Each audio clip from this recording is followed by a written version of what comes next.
how can we treat such a citizen like this? But we didn't reach the stage where everybody is going to feel associated somehow. And you know what? I think we should feel associated somehow, because it's not a matter of religion.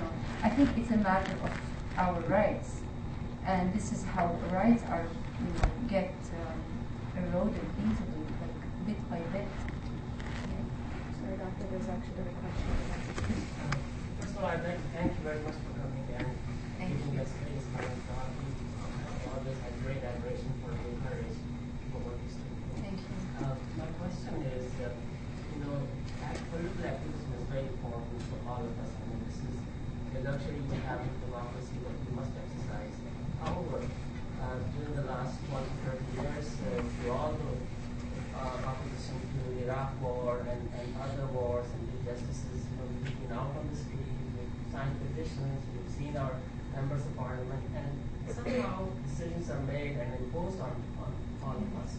So my question is, since you started practically from nothing and faced this enormous challenge, what do you think works best in terms of bringing change and bringing activism to achieve what you have to do? Yeah, I got this question, and I personally think about it very, very much and constantly, and I know it's hard, and I sometimes I kind of say, oh my God, maybe in a way I was lucky because I was able to see the result in a way after a year, or after a year he came back, but after 2-3 years when there was the inquiry and when it was over. For activists in general, things take a lot of time and to see really the change in one generation to another. I think it's important to always, keep talking about this issue, any issue. Unfortunately, the world is kind of changing. We don't have those big mass demonstration where people go on the street and where asking peacefully for the end of the war. It happens, but very, very rarely and less. I think we need our kids need to be educated. They need to know more about the history of those movements. They need also, to see, to get inspired by people who fought and who were able, to achieve some results. It's a world where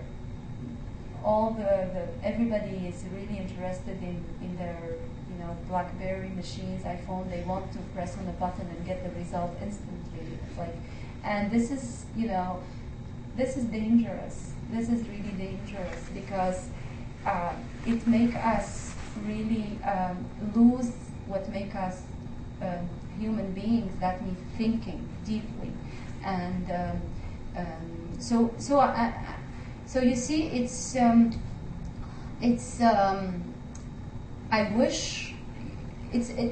I wish I could be able to speak about that, because to find, maybe there are different ways. I totally believe in education, and also encouraging the students to think critically, to ask a question, and also encouraging students to take the initiative. And it's always really inspiring to see students able, even on a very local level, to be able to do things, to change, and that doesn't really need to be big changes, stop the wars, or little change. And I think we can start by this. Yeah.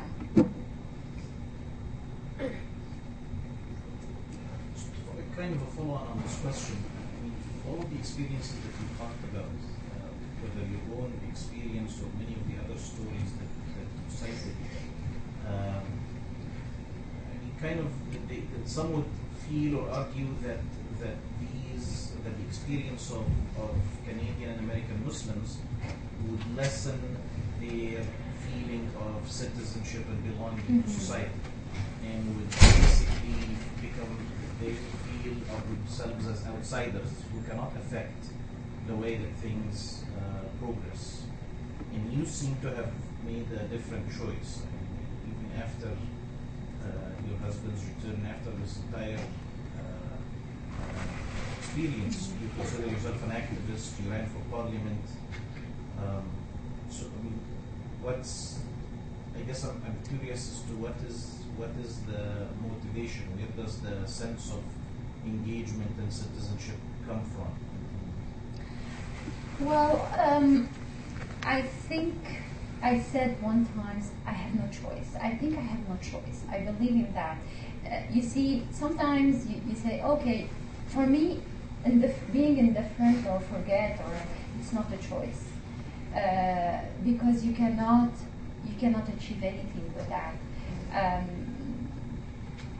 I ran for parliament because I truly believe that it was an opportunity for me to go beyond what I have been known for, like, the wife of Mayor Arar, the suspected terrorist. So for me, it was a way to open my, because I was curious, first of all, yes. I mean, I never thought about running, but not running for running, but running for parliament.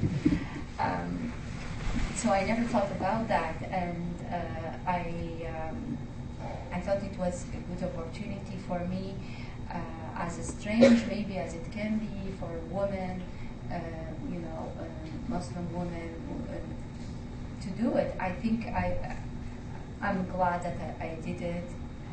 I didn't succeed, but I think I learned a lot, and if I gave, if I was able to motivate some women to keep doing that, that would be my my success. So at least I'm counting on that. But you said, what is behind that? I think we have to just to have an objective in life. You see, my objective is not just to to have a very kind of easy type of life. I think I have to really, build on whatever I have learned. So, I think writing a book also was something that I was not sure whether I have to do it or not. But,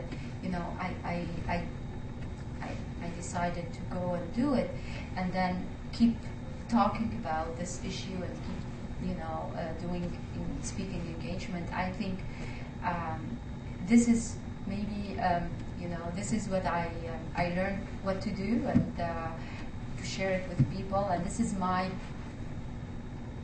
how I'm giving back to the society. So I think it's I like taking and giving back. So I think this is in a way I was able to defend my husband in Canada because I think I was able to be surrounded by people who trusted me and also believed in some ideals.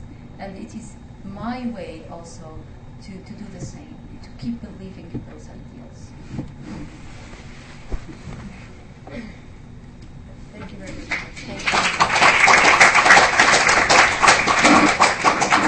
Thank you for everyone for coming out today. Thank you, Doctor, for sharing those inspirational words with us.